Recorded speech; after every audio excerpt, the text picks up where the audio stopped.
Big Town TV. Please watch, like, subscribe. Most important, I say it all the time, please share. Hey, today's a good day. Today's a bloody good day, right? FA Cup extra prelim round. We played Whitley Bay today, and I tell you what, we just mullered them 3-1. I've got gaffer Mike Thompson sat next to me. I'm going to shut up. You tell me about your game today, Tomo. We're over the moon because they've taken on board everything that we wanted out of them in pre-season, and we had to have a really frank discussion on Thursday after training, because there was a few issues regarding how we do things, how the boys react to information, and getting us to continue doing what we do well and how we've gone through pre-season. And today they've taken everything on board. You can see it and you can feel it when you come out and you warm up. And I don't know if it's that, competitive edge. Competitive football brings out a little bit more in different lads, but that shows that what we've done for the past 6-7 weeks has come to fruition. And the way we played in the first half, especially, we killed them. We turned to it. Me and Eddie turned to each other after half an hour and said they're dead on the feet. We can win this game in the first half, and it didn't pan out that way. 2-0's a ropey one. You can concede a goal and it changes the dynamic of the game. But when we get ourselves out into the second half and we score that third, I'm over the moon, because to me the game's done there. They've got themselves a penalty at the point where they score it. It's the first attempt on goal, in my opinion. So yeah, first half intensity levels were phenomenal, and the way we passed the ball around is everything that we've wanted to instill in them for that 6-7 weeks. So to speak about what you said, so reacting to information, what, during the game management, or when you're reacting to information, is it? No, I just mean we trained on Thursday and we trained really poorly, and I was concerned because it's 48 hours before kick-off for our first competitive game of football, and it was almost like we're done. We've done pre-season. We're good to go, and it just wasn't good enough. And we've had the conversation with the boys, and I've told them that we won't settle for average. We're not going to settle for anything average.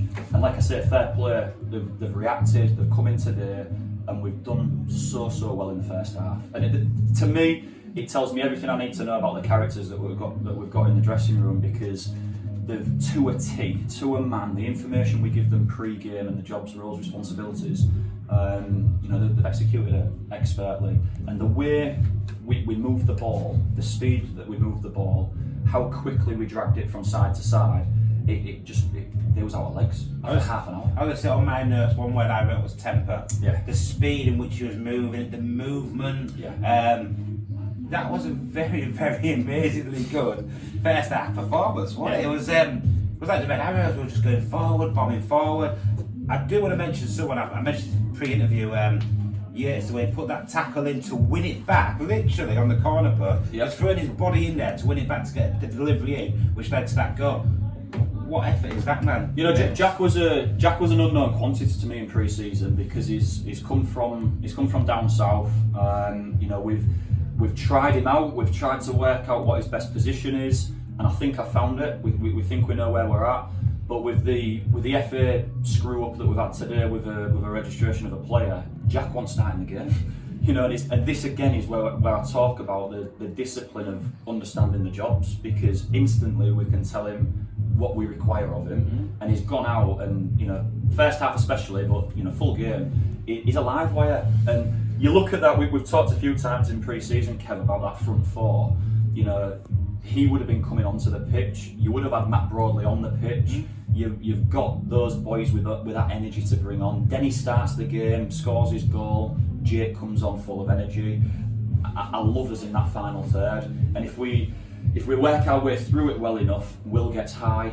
Ben Lewis gets high. Was that your plan then? Because obviously I noticed when you took Andy and Benny off, right? Was that what you was thinking? Get them fresh legs up there, let's keep that spark and all that, yeah? Yeah, I think Denny's run himself into the ground. The way we play, those two boys on the outside of midfield have got to be disciplined, and they get forward when they can. It takes a lot for a number 9 to do it sideways and do it constantly.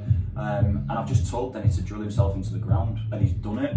He's got the goal that he deserves, and we even given the information. You've got 5 minutes. Give me another 5 minutes, and the fresh legs are coming on. And he's done that. And it's the same with Will Taylor. Andy's put in an unbelievable shift. Yeah. He's worked very hard. He goes down and he's cramping up. Why risk anything? Yeah. We bring Will Taylor on, and actually he gets us more impetus going forward. So he knows he's got his insurance of Griff and Eddie. I thought that with Jake as well. Pushes that. He pressurised Eddie. Because in that situation, you knew they was going to get that little bit of momentum. Yeah. Penalty, they score it, sort of things. At this point, we're thinking, is there going to be a change at the wind in the sails? And like I said, the guys at the top of the press, they got to their defenders to try and force it. Yeah. Very good tactic. Look at what we did to be successful in that first half, and the message to the boys at half time is don't deviate from that. Don't get away from what we're good at. Don't get away from what's given us success in that first 45. They're always they're going to get a rollicking, so they're going to come out and give it something. We told them they'll get their 15, their 20 minutes, and they did. And I'll be brutally honest. I mean, to me, they didn't look like scoring a goal until we conceded a bit of a ropey penalty. So. That is what it is, and I think we just need to make sure when that happens, we then manage the game well. We don't panic and it goes 3-2 when the momentum shift happens. We was very disciplined at the back. Plummer was outstanding. I wanted to mention, I thought it was solid, wasn't he? Yeah, he just reads the game so well, Kev. In that first half, the relationships that have been born now. Plum will step in. He reads the game well enough to nick it. If he advances into midfield, Griff will sit in and do what he has to do. So that side of our game looks really solid at the minute. Seeing no Stokes down here today, injured or just there? It's not in the squad. It's difficult. We've had the issue. I'm not going to bleat on about it with what's happened with Matt Broadley today in relation to the registration. The FA's had an absolute meh. Yeah, they've had a bad end. But this is that electronic system that we're talking about. So. We would have had Broads in the squad as well. I didn't feel the need to carry 2 centre halves, and Harry Webster's been really coachable. He's done very well, and he got the nod in front of Noah today. And we've had a great conversation. He trained very well on Thursday. But he's just missed out, and we've got some of that strength. You look at that now. We didn't have Noah in the squad today. We didn't have Jordan Shaw in the squad today. And these boys are fighting to be a part of a 16, an 18, and ultimately they all want to be in the 11. We had Raz that we've shipped out to get some game time at a lower level. He's gone to St Mary's. Obviously, I know the boys down there, and my old assistant Gary Allison's coaching down there, so it's a team that we trust. I know Ricky, the gaffer, very well. And we've said we just want him having game time because we don't want him getting stale, because we don't know when he's going to be relied upon. And it's the best way we can do it for everybody. He's going to continue training. Ron really puts those 3 boys through the paces when they train. So he's bought into that, and he knows that he's going to continue training with us and get some game time in the home Premier League. Well, so as we move back, so all our pre-season, we knew business got real today. And what a way to come in, first game of the proper season, like huge FA Cup game, and we know the implication it has for the team, the budgets and all that. FA Cup's huge. So now that's done, we move on to the league now. Yep. Are we going to see a lot more of that first half performance? It's a bad level, that bit. It was a really bad level. Well, that's us. I'm being really honest, Kevin. Like, we've got the quality in the room. What I've said to the boys is that quality will look after itself because it's within. You've got it. It's the other side of it for me that's really important, which is that the non-negotiables we spoke about before: effort, commitment, desire.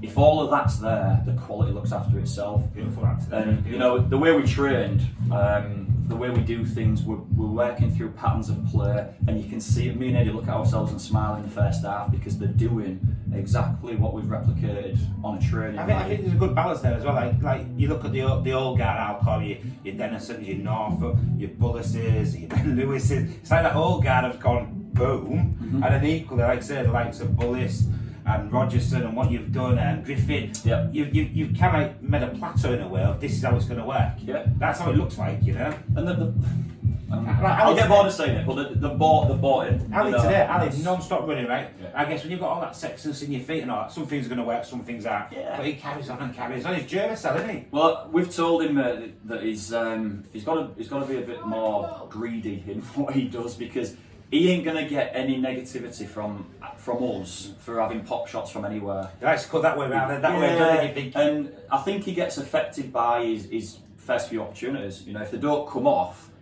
should I be taking that on, or should I be laying it off?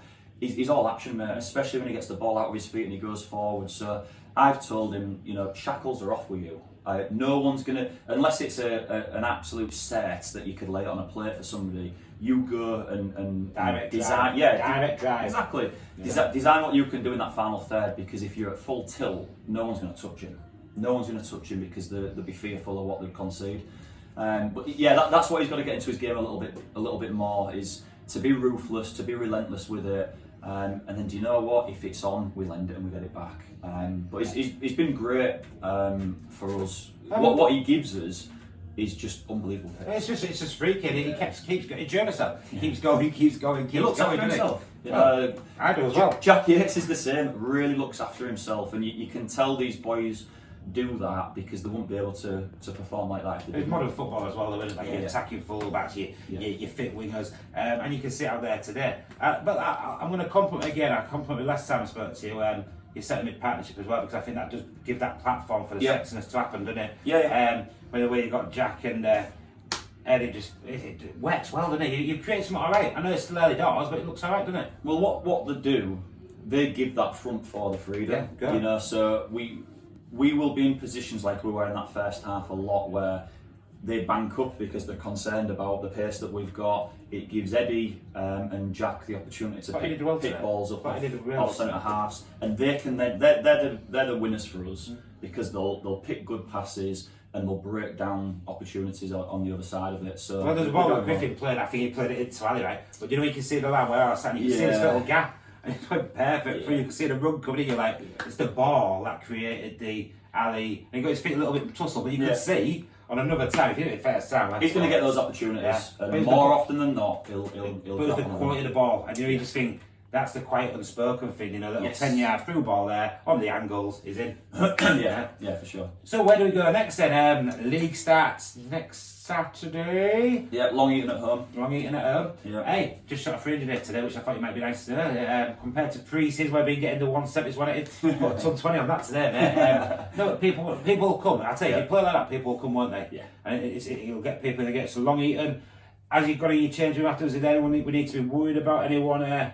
No, I don't think so. Jack Yates took a little knock in the first half, and you can see it on his knee. But you know, he's again been relentless in the way that he moves. So he'll look after himself. We'll make sure that he's okay to train. You know, we've obviously got nothing on Tuesday now. There's potential that we'd have to go up north if the result didn't go the way we wanted it to. But we've got a full Tuesday, Thursday to sort ourselves out and get ourselves in. Long Eaton, obviously, what with us last year? Do you know about them or? Yeah, well, they've been around the Northern Counties League for a good few years, and then dropped into the United Counties. So don't know an awful lot about them from last year. We'll have feelers out there and find out how they got on today. But yeah, we look after ourselves like that. That first half, isn't it? Yeah. That first. I know we're sat here grinning at each other because it's kind of like your full pre-season. Just give you that first half. It's like the prep what you've done, and we're sat there like it was bloody good. Well, we just told them to be brave. You know, we've got confidence in what's in this room. So go out there, be brave, be confident, do the things that we want you to do it with speed, and we'll pull teams about. And like I say, half an hour they were blowing like hell purely because of our work rate and how quickly we moved the ball, and you know, pushing it out to the right within 2 passes being out on the left. And it just drilled him into the floor. It was a sexy game of football. We've got to sit here grinning at each other because that was bloody sexy, especially seeing all pre-season. And what a lovely bounce after the whole City game as well. What a lovely bounce. It don't even need a bounce, Kev, because the whole City game was perfect for me. You know, scoreline aside, you know, what we got out of that game in relation to how we had to work off the ball. Hull City did to us what we did to them today, 100%, in the way that they moved us about. But it gave us a platform to know how fit we are, to know how good we are off the ball or what we had to work on, and prove. That's a really good way to put that. We did what Hull City did to us, to them. Absolutely, we really did. Yeah, that's a good way of looking at it. That right. So obviously, I know we can talk very well for football, but you know something. What I want to say is, like I said, just shot a 300 here today. Hey, Long Eaton coming here next Saturday. Be great to get over that 300, because I tell you something. You can see when Andy Norfolk scored that first one, I think it was actually no goal. But you can see the crowd, you can see how people buzz off it. The players buzz off the fans. So we'd love it to be able to get more than 300 run it next Saturday. That'd be Yeah, I mean, we can hear them. It lifts the boys because we can hear them. The hardcore young lads are fabulous. We love hearing them and the move around to the goal that we're attacking. So yeah, numbers are fab. We'll always want more, and they'll give you that. We've told, and we've changed some of that mentality of this club, and they're not going in there and picking their money up and leaving out the front door. And do you know what? I'm going to jump in there, right? I noticed that last Saturday when I walked into the clubhouse and every player was sat in the bar. Well, I don't want it any other way. They can go sit in the office and pick their money up and dissect the game, but we want these boys pay to come and watch what we produce, and at this level, you've got to give them that back, and we love that. And I've had some good comments about that already, but it's just the way I'm tuned in, the way I want to do it, and the boys again have bought into that. I noticed that. I thought it was nice. It's a little thing. I thought that's nice. That actually sat there with the fans. Yeah, I quite like that. And my final one, obviously, we've changed the walkout music today. Tell me a bit about this, right? Obviously, me and Tom were speaking this morning. I put a little thing out, right? Let's do some changes. Let's evolve the playlist. What song we gone for? Status Quo. Yeah, they just didn't like your music, Kev. That's what it was. I'm not playing Westlife. I'm not playing Westlife, but no, it was just, the boys have got a song that they want to adopt as their song, and it'll be one of those winners' songs where it lifts them up. And I think when that's in their head and that's in their psyche about it, it's our winner's song, and we play it when we win. If they go out there and they can hear it, they're just buzzing, and it's just it's a lift. And they'll love that. They realised straight away. I didn't tell them that I'd requested it, but I knew it was their song. So it gives them a lift, and I think they go in there and then they're flying and they put it on their own little jukebox. So what I'll be saying is there's no more Motorhead, but hey, we're going Status Quo, bring a guitar next week, start popping along. But hey, all for the team and all for the greater good. Hey, I'm hoping we're sat here smiling as we are this week in 7 days' time. But what I will say, that first half in itself, put it there, mate. That is great performance, man. Great performance. Thank you. So, like we said out there, please watch, like, subscribe. Main thing for me is share, because if you're sharing it, more people get to see the club we love. League action next Saturday, 3 o'clock, home, Long Eaton. Get yourselves down. Big Tom TV out.